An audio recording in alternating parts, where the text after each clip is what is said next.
Elon शोल्टर, जिनका जन्म 21 जनवरी 1941 US में हुआ था।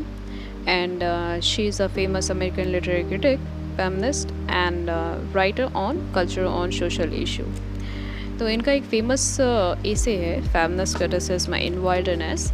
इनके बारे में हम बात करेंगे, इन्होंने क्या थ्योरी दी है इसके बारे में हम बात करेंगे।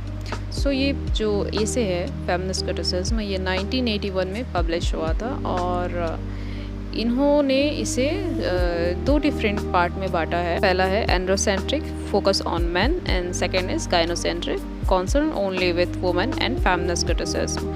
अब इसे फेमिनिस्ट क्रिटिसिज्म भी कह सकते हैं, ठीक है। तो इसमें बेसिकली अगर हम देखें तो इसमें गाइनोसेंट्रिक काफ़ी ज़्यादा इंपॉर्टेंट है, इसी बात पे फोकस किया गया है। गाइनोसेंट्रिक में हम बात करेंगे कि इन्होंने क्या बोला है, क्या बताया है। फेमिनिस्ट क्रिटिसिज्म को दो पार्ट में हम लोग बांटेंगे आगे चल के।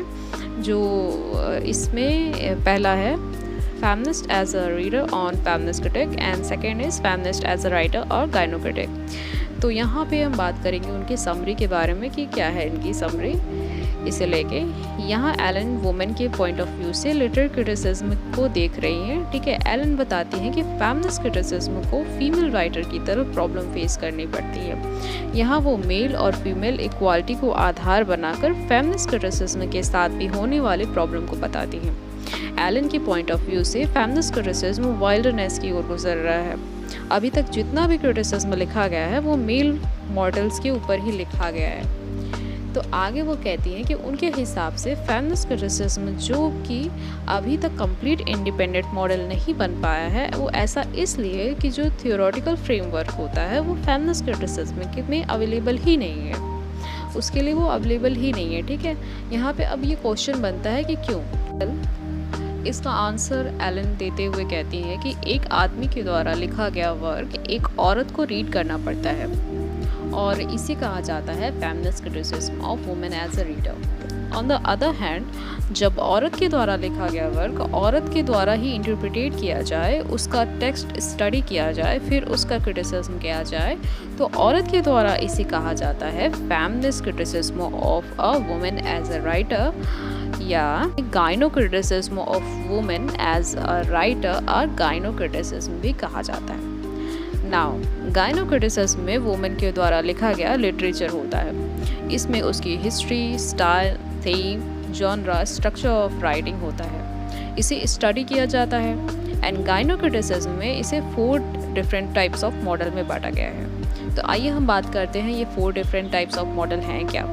तो पहले के बारे में हम बात करेंगे बायोलॉजिकल। पहले बहुत सारी थ्योरी आई जिसमें एंथ्रोपोलॉजिस्ट थे और उन्होंने ये कहा है कि जो मैन का ब्रेन का ये फ्रंटल लोब होता है वो औरतों के ब्रेन के फ्रंटल लोब से बड़ा होता है।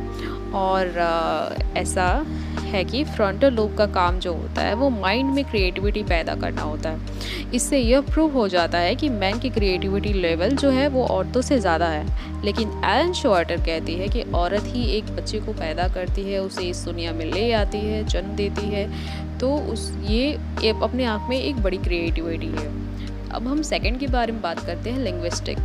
जब से यह सोसाइटी बनी है मैन ने वुमेन को ऑप्रेस किया है। इसी प्रकार लिटरेचर में उनका दबदबा रहा है, किसका, मैन का, और उन्होंने अपनी लैंग्वेज क्रिएट कर ली है। औरतों को भी चाहिए कि वो खुद की एक लैंग्वेज क्रिएट करे और जिसे फेमिनिस्ट लैंग्वेज कहा जाए, क्योंकि जो मैन की लैंग्वेज, जो मैन का एक लैंग्वेज है वह एक फोरम राइटिंग की तरह है जिसे औरतें पढ़ते हुए कभी कंफर्टेबल नहीं हैं। अगले हम बात करेंगे साइको एनालिटिक के बारे में। इसके बारे में एलन ने कहा है कि पहले से जो स्टडी हुए हैं उसमें माना गया है कि मेल की क्रिएटिविटी कैपेसिटी औरतों से ज़्यादा है और इस वजह से औरतें इन्फीरियर है as a compare to male. लेकिन ऐसे कुछ क्रिटिक्स हैं जो न्यू प्रिंसिपलिज्म साइको एनालिसिस को डेवलप करने की कोशिश कर रहे हैं, जो कि डिफ्रेंटिएट कर पाएगा जेंडर ऑफ आइडेंटिटी को। नाउ अब हम 4th पॉइंट के बारे में बात करते हैं, कल्चर मोड ऑफ डिफ्रेंटिएशन। इसमें इन्होंने ये बताया है कि ऊपर के जो 3 फैक्टर्स को हमने पढ़ा है, कल्चर ऑफ अफेक्टेड होते हैं, कल्चर से जो अफेक्टेड होते हैं जो औरतों का एक्सपीरियंस है वो कभी भी मैन ने लिटरेचर में नहीं लिखा है और उसका भी इंक्लूड भी नहीं किया है। सो उन्हें कल्चर का पार्ट नहीं समझा गया है, उन्हें सब कल्चर का पार्ट समझा गया है। फीमेल को एक म्यूटेंट ग्रुप में दिखाया गया है, वहीं एक मेल को म्यूट और डोमिनेंट ग्रुप में दिखाया गया है। तो इन्हीं सब वजहों से जो फेमिनिस्ट क्रिटिसिज्म है वो वाइल्डरनेस की ओर वाइल्डरनेस में है और वो डेवलप नहीं हो पा रही है। तो लास्ट में एलन ने कॉन्क्लूड करते हुए कहा है कि चाहे हम कितनी भी कोशिश कर ले, कंट्री या सिचुएशन, हम चाहे जिस भी कंट्री या सिचुएशन में रहे, ठीक है, उसमें हम आदमी या औरत अगर हैं तो हम उसके बीच में कभी डिफरेंस को कम नहीं कर पाएंगे, वो डिफरेंस कभी ख़त्म नहीं हो पाएगा। तो ये है उनका पूरी ऐसे की ये समरी। आई होप कि आप लोगों को अच्छा लगा हो। इफ़ अगर अच्छा लगा हो तो आप हमारे चैनल को सब्सक्राइब करें। Thank you so much guys.